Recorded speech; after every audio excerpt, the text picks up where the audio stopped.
भारत माता की जय वंदे मातरम वंदे मातरम वंदे मातरम मातरम मातरम तिरंगा तिरंगा तिरंगा तिरंगा मातरम माने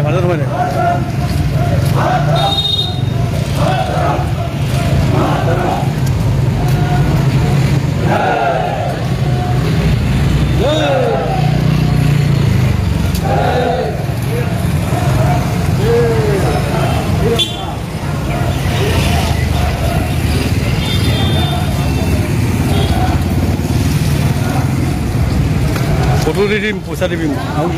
दे फोटो दे दिम पैसा दिम फोटो दे दिम पैसा दे दिबा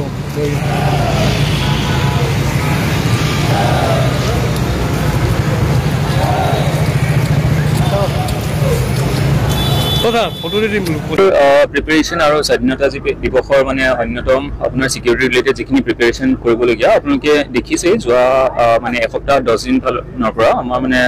পূৰ্ণগতিত কামখিনি চলি আছে আৰু পেৰেড ৰিলেটেড যিখিনি প্ৰেক্টিছ হ'বলগীয়া আছিল সেইখিনি কালি সন্ধিয়া আমি 10-12 কাৰণে প্ৰেক্টিছখিনি কৰিছিলোঁ এদিন আগদিনা আমি ৰেষ্ট দিওঁ মানে পাৰ্টিচিপেণ্টসকলক চ' সেই হিচাপে মই ভাবোঁ যে মানে সকলোৰে প্ৰস্তুতি সম্পূৰ্ণৰূপে হৈছে আৰু কাইলৈ ৰাতিপুৱাও মানে খুব ভাল প্ৰদৰ্শনী এটা তেওঁলোকে আগবঢ়াব আৰু তাৰ লগতে আপোনাৰ ছেকেণ্ড প্ৰশ্নটো হৈছে যে চিকিউৰিটি ৰিলেটেড যি এছপেক্টখিনি মই জাষ্ট এইটো ক'ব বিচাৰোঁ যে আপোনালোকে হয়তো দেখিছে যে গোটেই চহৰখনত বিভিন্ন জেগাত বিভিন্ন সময়ত নাকা চেকিং কৰি থকা হৈছে বিভিন্ন বাইক বিভিন্ন গাড়ী ইনফেক্ট আমি যদি খালি এম্বুলেন্স পাইছোঁ এম্বুলেন্সখিনিও মানে চেক কৰিছোঁ যাতে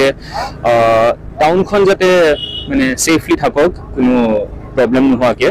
আৰু ৰাতিৰ সময়তো আমাৰ গোটেই পেট্ৰলিং নাইট ডমিনেশ্যন এইখিনি পুৰা ষ্ট্ৰংলি আমি কণ্টিনিউ কৰি আছোঁ আজি এইটো আপোনাৰ গোটেই অসমতে যি হৰ ঘৰ ত্ৰিৰংগাৰ প্ৰগ্ৰেম এটা লোৱা হৈছিল যাতে আমি নিজৰ জাতীয় পতাকাখনক ৰাষ্ট্ৰীয় পতাকাখনক সন্মান কৰি পেলাই এক চক্কৰ গোটেই টাউনখন এপাক ঘূৰিলোঁ আমি